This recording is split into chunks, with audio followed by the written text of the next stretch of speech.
Isaiah 55 verse 8. ஏசாயா 55 அதிகாரம் 8 வசனத்துல நாம் படிப்போம். ஏசாயா 55:8. என் நினைவுகள் உங்கள் நினைவுகள் அல்ல, உங்கள் வழிகள் என் வழிகளும் அல்லவென்று கர்த்தர் சொல்லுகிறார். பூமியை பார்க்கிலும் வானங்கள் எப்படி உயர்ந்திருக்கிறதோ அப்படியே உங்கள் வழிகளை பார்க்கிலும் என் வழிகளும், உங்கள் நினைவுகளை பார்க்கிலும் என் நினைவுகளும் உயர்ந்திருக்கிறது. For my thoughts are not your thoughts, neither are your ways my ways, saith the Lord.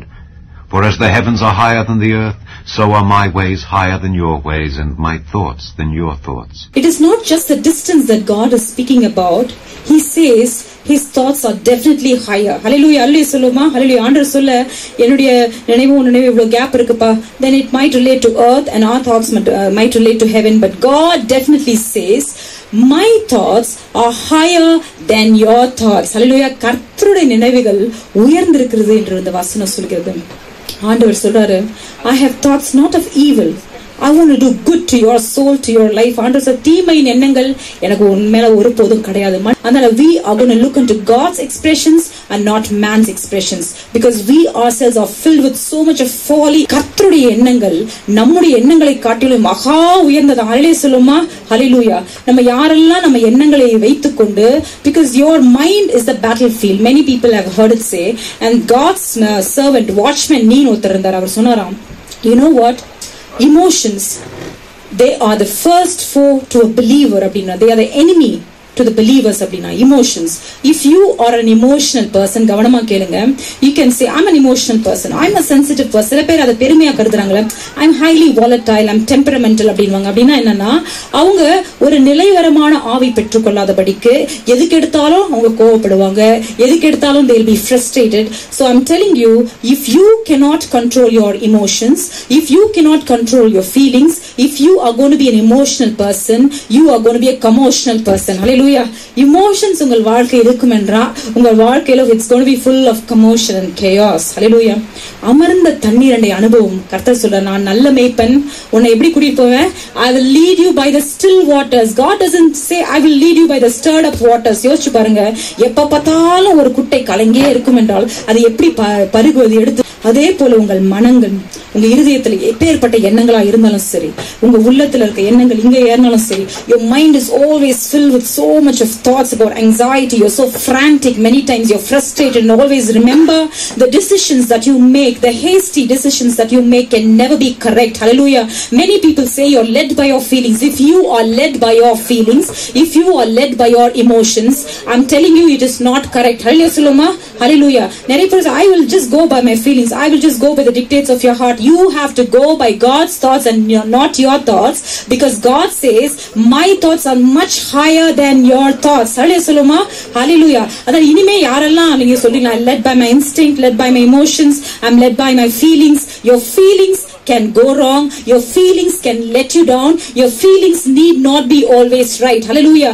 நம்ம எண்ணம் தான் டாப், நம்ம ஜட்ஜ்மென்ட் தான் டாப் அப்படினா, ஆனா கர்த்தருடைய டாப் வேற ஒன்னு இருக்குது. ஆண்டவர் சொல்றாரு, என்னுடைய எண்ணங்கள், என்னுடைய நோக்கங்கள் உங்களுடைய எண்ணங்களை காட்டிலும் மகா உயர்ந்ததா இருக்கிறது. Just like the heavens are higher than the earth, so are my thoughts higher than your thoughts, says God's word.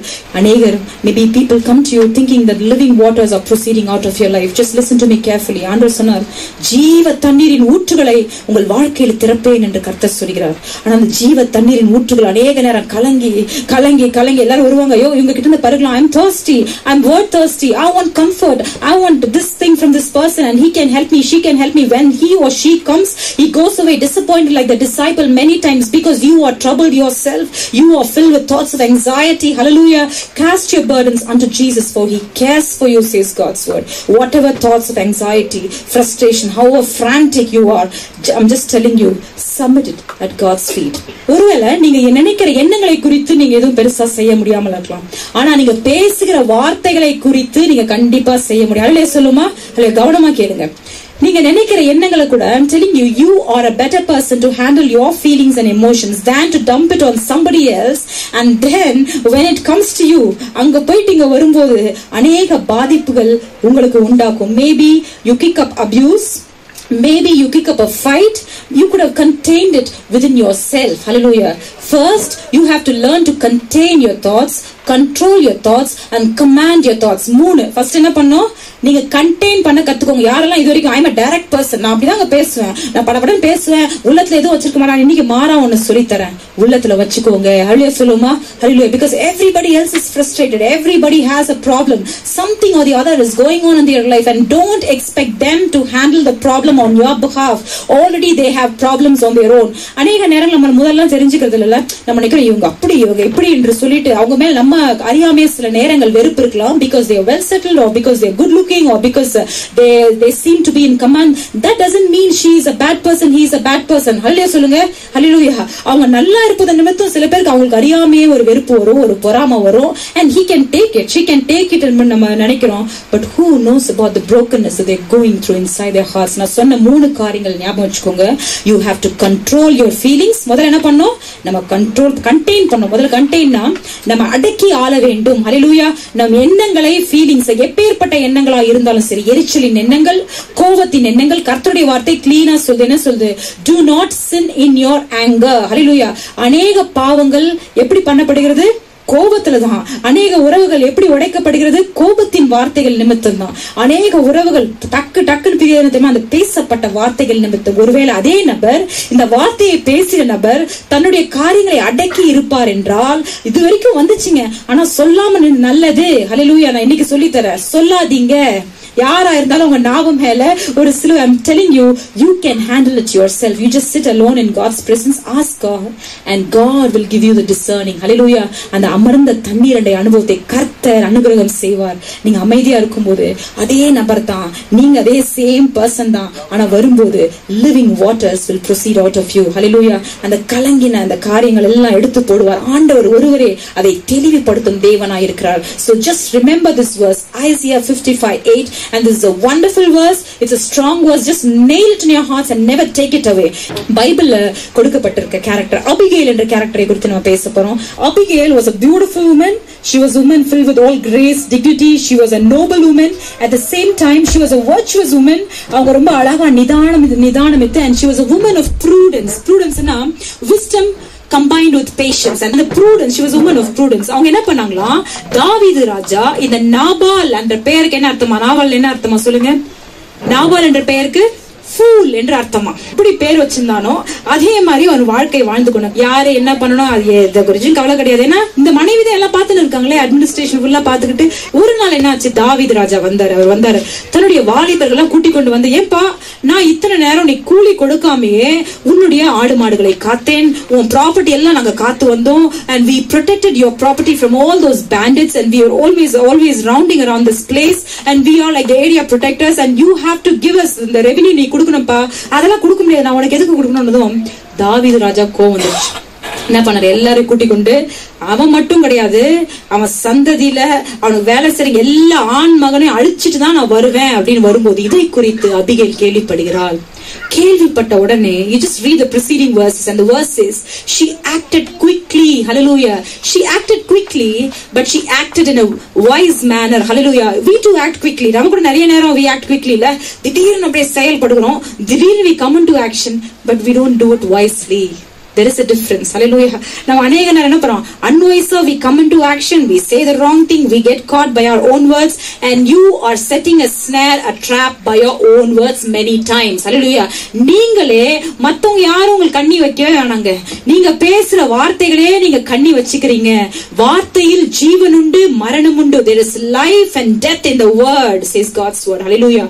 இன்னையில இருந்து தயவு செய்து கவனமா இருங்க. நான் இந்த மெசேஜ் ப்ரிப்பேர் பண்ணும்போது கூட கர்த்தர்ட்ட சொல்லிட்டேன், ஆண்டவரே let there be a change in me first, let it begin with me, the preacher, let it begin with me என்று சொல்லி கர்த்தருக்கு ஒப்பு கொடுத்து நான் வந்திருக்கேன். அதே மாதிரி இன்னைக்கு நீங்க ஒரு முடிவெடுங்க.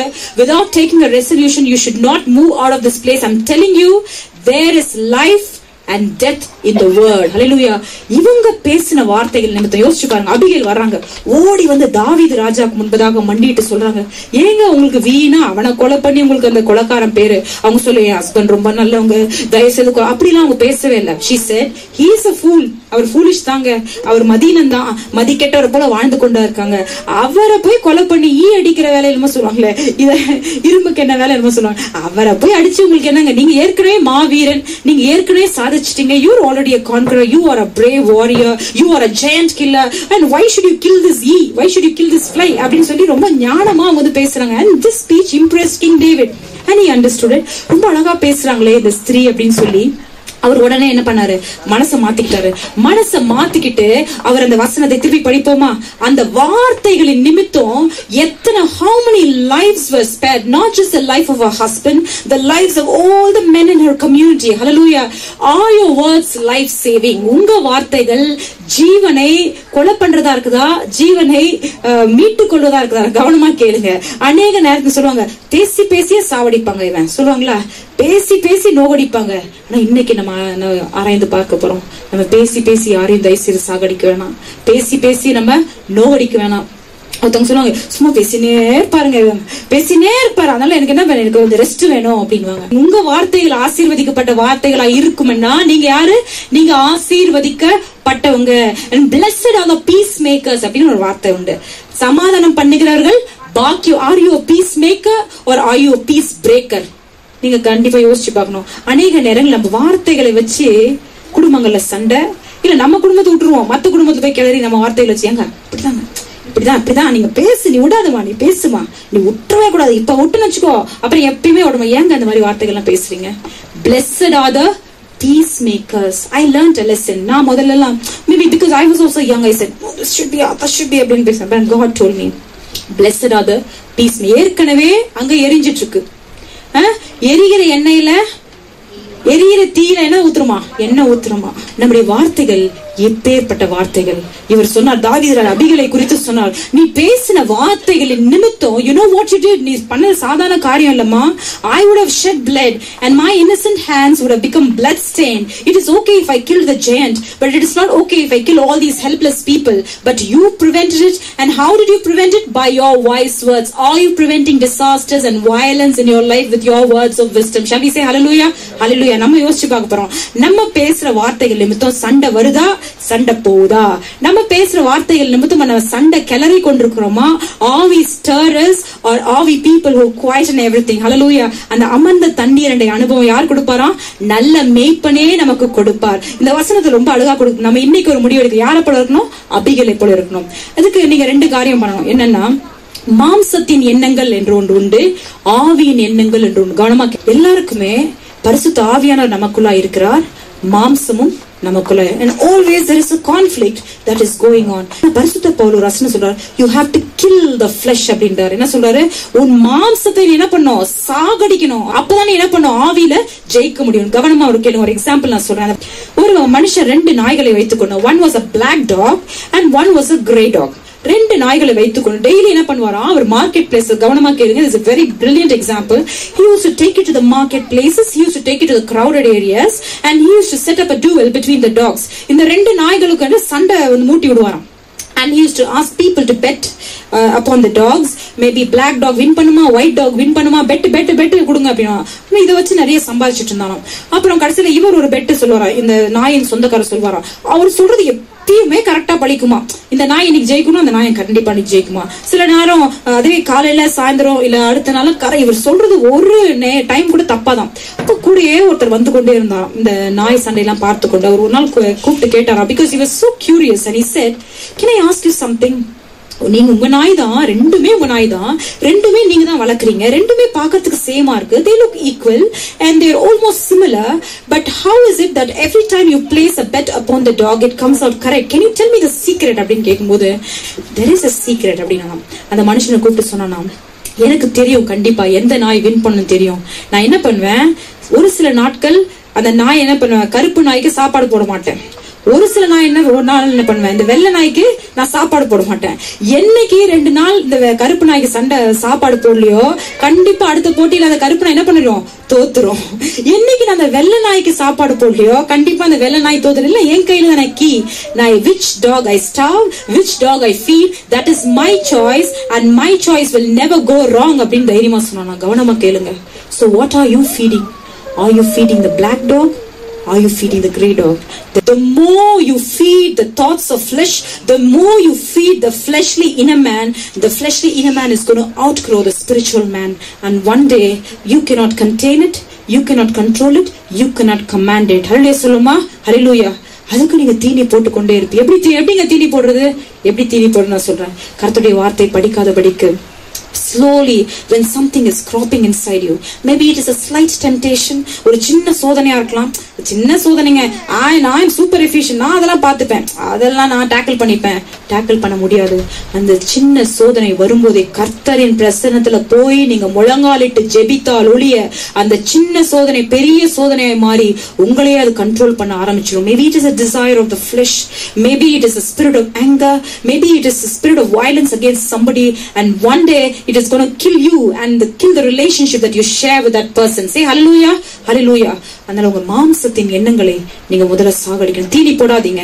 அது every time that anger crops within you, every time that unforgiving attitude crops within you, just starve those thoughts, just ignore those thoughts and tell God, Lord, I want to speak against my feelings. Hallelujah. எசேக்கியேல் 37 அதிகாரம் 4 வசனம் எடுப்போமா? This is a very powerful verse. I want you to breathe into this verse because it's a wonderful verse. அப்பொழுது அவர், நீ இந்த எலும்புகளை குறித்து தீர்க்க தரிசனம் உரைத்து அவைகளை பார்த்து சொல்ல வேண்டியது என்னவென்றால், உலர்ந்த எலும்புகளே, கர்த்தருடைய வார்த்தையை கேளுங்கள். 5. கர்த்தராகிய ஆண்டவர் இந்த எலும்புகளை நோக்கி, இதோ நான் உங்களுக்குள் ஆவியை பிரவேசிக்க பண்ணுவேன், அப்பொழுது உயிரடைவீர்கள். Again he said unto me, prophesy upon these bones, and say unto them, O ye dry bones, hear the word of the Lord. Thus saith the Lord God unto these bones, Behold, I will cause breath to enter into you, and ye shall live. Dry bones, if you're walking through a valley of dead dry bones, செத்த சடலம் கூட இல்லைங்க, சடலம் மரிச்சு bones try ஆயிடுச்சு, ஒண்ணுமே அதுல ஒண்ணுமே கிட்டாதுங்க. ஆனா ஆண்டவர் ஒரு அழகான காரியம் பண்ண எசேக்கியேலை கூப்பிட்டு சொல்றாரு, ஆண்டவர் தானா அந்த மிரக்கல் பண்ணிக்கலாம். ஆனா அந்த வசனங்கள் படிச்சு ரொம்ப அழகா இருக்கும். Son of man prophecy, son of man prophecy அப்படின்னு கூப்பிட்டு எசேக்கியேலை கூப்பிட்டு he wants him to speak those words. Hallelujah. God expects you to speak words of life. Shall we say hallelujah? Hallelujah. You have to say it, son of man. You have to prophesy over your situation. God expects you, me, to prophesy over all the dead, dry bones in our life. Hallelujah. Maybe your spirit is dead, your hope is dead, and you're dead to all the temptations, but God is telling you, I can revive you. Hallelujah. ஆண்டவர் சொன்னாரு, நான் அதை உயிரிட செய்வேன். எப்படி தெரியுமா உயிரிட செய்வேன்? I'll make flesh cover, I will make tendons get attached to itself, and I will make them like live human beings, and then I will breathe my life into them. Shall we say hallelujah? Hallelujah. அழகாய் ஆண்டவர் கோர ஒரே dry bones வச்சுக்கிட்டு, just a valley of dry bones. It could have looked like an elephant's graveyard, so many skeletons lying around, and God made an army come out of it. Hallelujah. An army filled with life and dynamism. Hallelujah. It was not a dormant. பாருங்க, அப்படியே எழும்பி அது ஒரு மனுஷனை போல அது அழகாய் சேர்ந்துதான். நம்ம வாழ்க்கையில கூட அப்படிதான். இந்த வசனங்கள் நீங்க வீட்டுல போய் படிங்க, இந்த வசனங்களை குறித்து கொண்டு படிங்க. ஆண்டவர் எசேக்கியேலை கூப்பிட்டு சொல்லுவாரு, நீ தீர்க்க தரிசனம் சொல்லு, நீ உன் வார்த்தையால் உன் வாயை திறந்து நீ சொல்லு. இன்றைக்கு நீங்க வாயை திறந்து you are going to prophesy over your situation. Hallelujah. God of Ezekiel is our God, is your God, is my God. Hallelujah. எசேக்கியேலுக்கு என்ன செய்தாரோ அதே போல நமக்கும் ஆண்டவர் செய்வார். Hallelujah. Maybe that valley is your family, and the dry bone situation, something dead in your family. Hallelujah. சொல்லுமா? Hallelujah. And God can revive those situations. ஆண்டவர் இன்னைக்கு உங்களோட தெள்ளன் தெளிவா பேசிக்கொண்டே இருக்கிறார். ஆண்டவர் எதிர்பார்ப்பது ஜீவனின் வார்த்தைகள் நீங்கள் பேசும்படி. ஆண்டவர் தானாக செய்யலாம், ஆனா ஆண்டவர் காத்து கொண்டிருக்கிறார். நீங்க அந்த விசுவாசத்தின் வார்த்தைகளை நீங்க பேசும்படி ஆண்டவர் காத்து கொண்டிருக்க. ஆண்டவர் மேஜிக் பண்ணிக்கலாம், வந்துட்டு நீ நின்று பார்த்துட்டே இரு, நான் என்ன பண்ண ஆண்டவர் அப்படிலாம் சொல்லு. நீ நின்று பார்க்க கூடாதுப்பா, நீ இந்த வார்த்தைகளை நீ சொல்லணும். Hallelujah. I want you to prophesy. I could be the greatest prophet, but still I need you to prophesy over your situation. Hallelujah. எப்பேற்பட்ட சூழ்நிலை உங்கள் வாழ்க்கையில் இருந்தாலும் சரி, மனுஷங்க கைவிட்டிருக்கலாம், இல்ல மனுஷங்க இதெல்லாம் நம்பாதீங்க. நீங்க you be prepared for something else. நீங்க இல்லங்க வேறதுக்கு ஆயத்தப்படுங்க. அந்த ஸ்கேன் ரிப்போர்ட் அப்படி சொல்லிச்சா, அவங்க சொல்லுவாங்க அந்த men of God woman, அதெல்லாம் இல்ல. நீங்க மத்ததெல்லாம் ரெடி பண்ணுங்க. But I'm telling you, just go by the dictates of the spirit and not by your flesh. நீங்க ஜெபிங்க, விட்டு கொடுக்காதீங்க. ஆமா அவங்க சொல்லிட்டாங்க, நான் நாளைக்கு செத்துற போறேன், நாளைக்கு சாவதில்லை. ஹல்லேலூயா. நீங்க உயிரோட இருக்க போறீங்க, உடைவதில்லை. ஹல்லேலூயா. கர்த்தர் உங்களை சேர்த்து வைப்பார். ஹல்லேலூயா. உங்க விசுவாசம் உங்களுக்கு கை கொடுக்குங்க. What is the level of your faith? God wants you to prophesy over your situation.